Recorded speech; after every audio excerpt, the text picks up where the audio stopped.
Hello, dear, kind, and knowledgeable people. Deafness exists not only among humans and animals, but also within nature itself. The Deaf Stones, one of the most impressive ancient Thracian sanctuaries in our lands. Last summer, I was invited to Bulgaria by my friend Colonel Seraphimov.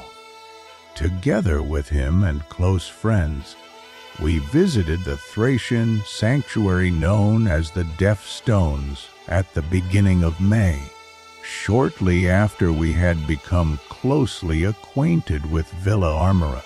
A 103-year-old grandfather whom we met at the fortress in Mezek recommended it to us as an especially interesting place. We had heard of it before and had seen quite a few photographs, but we had never realized that it was so close to the village of Mezek, where we had stayed for several days. Thus, from the lips of Grandpa Marin, this ancient Thracian cult funerary complex directly entered our plans for visits around Mezek and the surrounding area. And despite the fact that we had only recently visited two other impressive Thracian sanctuaries in terms of scale and significance, Karadzav-Kamak and Bilintash, the Deaf Stones simply enchanted us. The Deaf Stones are a system of 4 enormous rock blocks carved with numerous and varied forms. Most numerous among them are the trapezoidal shapes, hollowed out as niches in the massive rocks, which are believed to have been used as urn repositories. In addition to the trapezoidal niches, the complex contains 2 tombs carved into the final rock, and to the right of them, a steep staircase with stone steps leading to a large cistern on top of the rock. It is believed that the cult funerary complex originated during the early Iron Age, 1200–500 BC. It was also used during antiquity and the Middle Ages. Several years ago, a unique sign, a petroglyph, was discovered on one of the rocks in the complex. According to Georgy Nekrizov, one of the archaeologists studying the site, it is something like the emblem of the sanctuary and symbolically depicts a boat carrying the sun.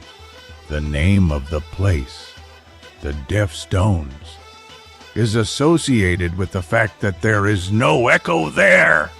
The trail to the sanctuary begins about 10 kilometers from the village of Malko Gradeshit on the road toward Ivalovgrad.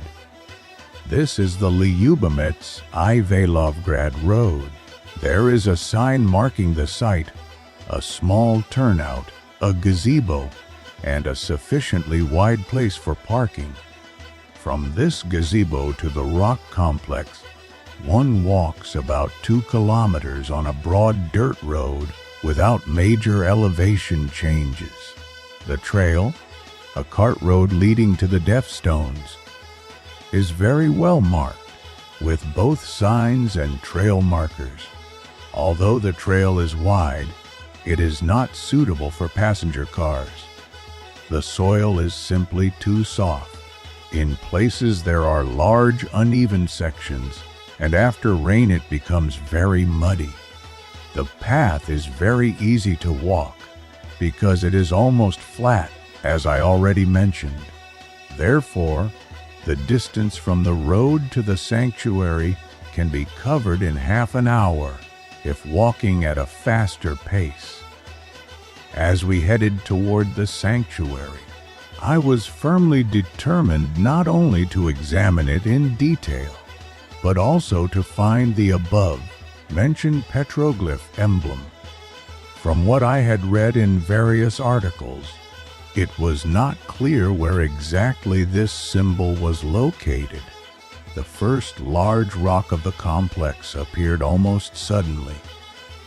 Just like that, as we were walking along the trail, We walked and walked through the grove, and at one moment our path was blocked by this enormous rock mass filled with many trapezoidal holes.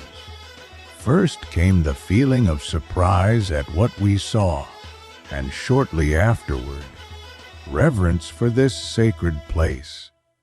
We explored the first rock formation from different angles, took photographs, and then headed toward the others. The trail guided us onward. In some places, wooden railings had been installed to help us on the steep and slippery sections. Thanks to the people who had taken care of this, we passed by two more enormous boulders. Near one of them we saw a familiar motif, a gigantic stone wedged between two imposing rocks. Yes, it was definitely familiar to us and very fresh in our memories. It was almost exactly like Karadzav Kamak. Incredible! But the most interesting part was still ahead, a slightly extreme climb and, above all, descent along ritual stairways. And so, we headed toward the last rock of the complex, the one with the tombs, and the steps carved into the stone.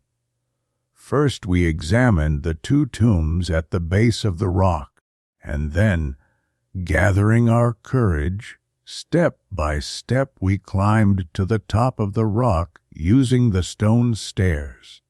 It was an amazing feeling to ascend those ancient steps, likely associated with mysterious rituals thousands of years ago, and up there on the rock it was astonishing. First we saw the large cistern hold filled with water. Then we gazed out over the open space ahead. The views from above were magnificent. The other rocks of the sanctuary could be seen, along with the Arda River and the Ivalovgrad Reservoir, while below, at the foot of the rock, we saw the foundation remains of an early Christian temple.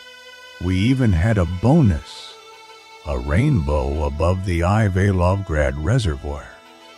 The only thing we kept wondering was how we were going to get down.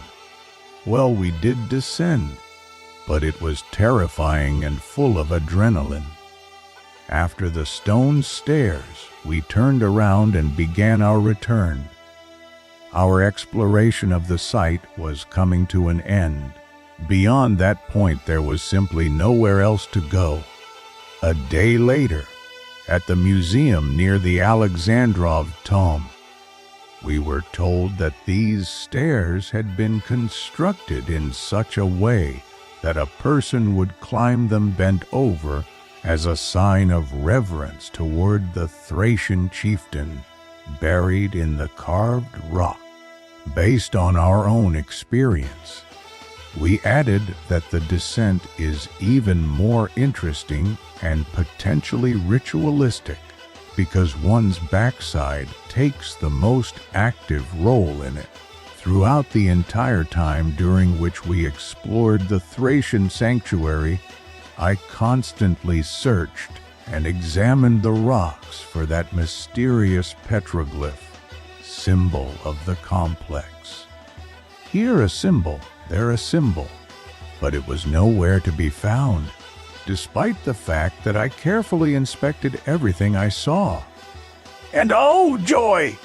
Finally, shortly before leaving the complex, I discovered it. Yes, I found it! I was very happy and proud! And of course, I showed it to the others. I felt like an explorer, and the petroglyph had actually been right at the very beginning of the complex, at the base of a fairly large niche carved into the first rock. Dozens of myths about the deaf stones have been carried through the centuries. There is a legend that a noble Thracian warrior was buried in the sanctuary together with 9 oxen worth of gold.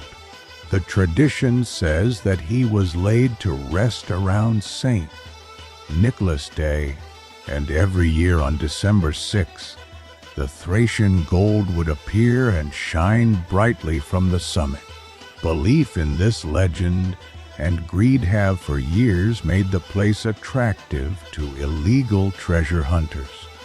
They have dug enormous pits, from which archaeologists conclude that there are significant cultural layers at the site spanning from prehistory to the Middle Ages.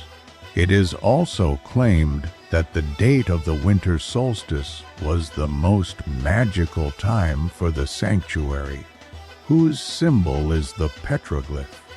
It was believed that on this day, in the area around the Diff Stones, one of the greatest mysteries took place: the cosmic marriage between the light, the sun god, and the darkness, the great mother goddess from which the king priest emerged. During the winter solstice, it was precisely he who initiated a select few aristocrats into the knowledge of the creation of the world.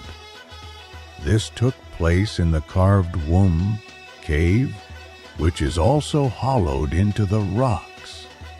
At the end of the story, I would like to point out one more thing. Around the Diff Stones there truly is no echo. Very strange, but true. We tested this phenomenon many times and from many different places while exploring the site. Don't believe it? Go and see for yourself.